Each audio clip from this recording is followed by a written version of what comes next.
નમસ્કાર, હું નીતિન પટેલ. તમે જોઈ રહ્યા છો સમાચાર મેં આગળ ન્યૂઝ. હવે જોઈએ આજના સમાચાર. ગાંધીનગર મહાનગરપાલિકાએ મચ્છરજન્ય રોગચાળા નિયંત્રણ માટે અભિનવ પહેલ કરી છે.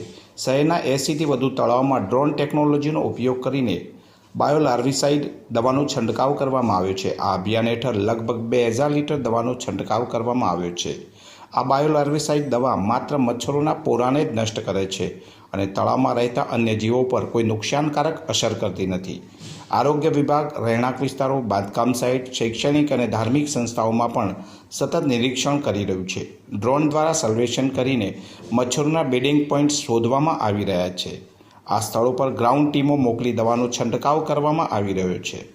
આરોગ્ય વિભાગની ટીમો દ્વારા એક સપ્તાહમાં સમગ્ર કામગીરી પૂર્ણ કરવાનું લક્ષ્યાંક આપવામાં આવ્યું છે. ગત વર્ષે તળાવમાં ઓઇલ બોમ્બનો ઉપયોગ કરવામાં આવ્યો હતો, ત્યારે આ વર્ષે ડ્રોન ટેકનોલોજીનો ઉપયોગ કરવામાં આવી રહ્યો છે. સુરેન્દ્રનગરના સોનપુર રોડ પર કિન્નરોના જૂથે પથ્થરમારો કરતા તંગદિલી ફેલાઈ હતી. કિન્નરોની ગાદીના ગુરુની ગાદી બાબતે થયેલા વિવાદમાં આ ઘટના બની હતી.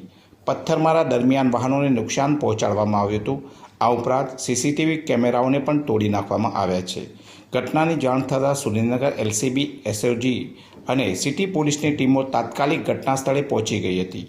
પોલીસે તાત્કાલિક કાર્યવાહી કરીને 23 કિન્નરોની અટકાયત કરી હતી. આ ઘટનાને પગલે વિસ્તારમાં અફડાતફડીનો માહોલ સર્જાયો હતો. પોલીસે આ મામલે તપાસનો ધમધમાટ શરૂ કર્યો છે. સમગ્ર ઘટનાએ સુરેન્દ્રનગર શહેરમાં કાયદો અને વ્યવસ્થાની સ્થિતિ અંગે પ્રશ્નો ઊભા કર્યા છે. સોનગઢ તાલુકાના થાનગઢમાં કોલસાની 2 લીઝનું નાયબ કલેક્ટર એસ.ટી. મકવાણા અને ટીમની ટીમે નિરીક્ષણ કર્યું. સર્વે નંબર 50 પૈકી 1 અને 50 પૈકી 3 વાળી જમીનમાં આવેલી આ લીઝમાં મોટી ગેરરીતિઓ મળી આવી છે.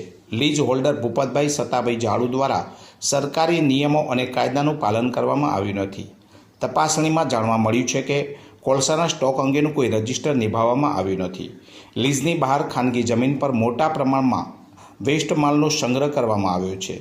વિસ્ફોટ પદાર્થોના ઉપયોગનો રજિસ્ટર પણ નિભાવવામાં આવ્યું નથી. બાજુની ખાનગી ખેતીની જમીનનો બિનખેતી ઉપયોગ વગર પરવાનગીએ કરવામાં આવ્યો છે. લીઝમાં કામ કરતા મજૂરોની સુરક્ષા માટે કોઈ સુવિધાઓ ઉપલબ્ધ કરવામાં આવી નથી. લીઝમાં વપરાતા વાહનોની વીટીએમએસમાં નોંધણી કરવામાં આવી નથી. કાઢવામાં આવેલા કોલસાનો જથ્થો અને રોયલ્ટી પાસનું કોઈ રેકોર્ડ રાખવામાં આવ્યું નથી. મંજૂર કરેલા વિસ્તાર કરતાં વધારે વિસ્તારમાં ખોદકામ કરવામાં આવી રહ્યું છે. ખાણ ખનીજ અધિકારીઓએ સ્થળ પર જઈને ઓપન કટિંગવાળા સ્થળે પાણી ભરાયેલું હોવાથી બહાર નીકળેલા ખનીજના ઢગલાઓની અને મંજૂર થયેલા વિસ્તારની માપણી કરી છે. સિદ્ધપુરના ખાલી ક્રોસ રોડ પર એસએમસી મોટી કાર્યવાહી કરી છે. પોલીસે દરોડા પાડીને રૂપિયા 32.14 લાખથી વધુની કિંમતનો મુદ્દામાલ જપ્ત કર્યો છે. આ કાર્યવાહીમાં પોલીસે 2653 બોટલ વિદેશી દારૂ કબજો કર્યો છે, જેની કિંમત રૂપિયા 11.94 લાખ છે. આ ઉપરાંત 2 કાર કિંમત રૂપિયા 20 લાખ, 3 મોબાઈલ કિંમત રૂપિયા 15,000 અને 5170 રોકડ રકમ પણ જપ્ત કરવામાં આવી છે. પોલીસે રાજસ્થાનના 3 આરોપીઓને પકડ્યા છે. રમેશકુમાર બિનસોઈ બાડમેર, પીરારામ ઘાયલ બાડમેર અને સુનિલકુમાર મંજુ ઝાલોરની ધરપકડ કરવામાં આવી છે. આ કેસમાં 6 આરોપીઓ હજુ ફરાર છે. ફરાર આરોપીઓમાં મુન્નારામ ઘાયલ અને સુરેશકુમાર બિનસોઈ વિદેશી દારૂના મુખ્ય સપ્લાયર છે અને એક અજ્ઞાત વ્યક્તિ અને 2 કારના માલિકોની પોલીસ શોધખોળ કરી રહી છે. આ કેસમાં પ્રોહિબિશન એક્ટની કલમ 65A, 116B, 81, 83, 98(2) અને ભારતીય ન્યાય સંહિતા 2023ની કલમ 336(2), 336(3), 340(2), 238 હેઠળ ગુનો નોંધવામાં આવ્યો છે. વિજાપુરના ખણુસા ગામમાં મેલડી માતાના મંદિર તરફ જતા માર્ગ પર ગટરનું ગંદુ પાણી રોડ પર ઉભરાઈને ફેલાતા ભારે ગંદકી સર્જાતા રાહદારીઓ અને વાહન ચાલકોને મુશ્કેલીનો સામનો કરવો પડી રહ્યો છે. સવાર સાંજ મંદિરે ભક્તોની અવરજવર વધુ રહે છે. લોકોએ ગંદકીમાંથી સાવચેતીપૂર્વક પસાર થવું પડે છે. વાહનોની અવરજવર દરમિયાન ગંદા પાણીના છાંટા રાહદારીઓ પર ઉડે છે. આસપાસના વિસ્તારોમાં મચ્છરોનો ઉપદ્રવ વધી ગયો છે. સ્થાનિક રહીશોમાં રોગચાળો ફેલાવાની દહેશત ઊભી થઈ છે.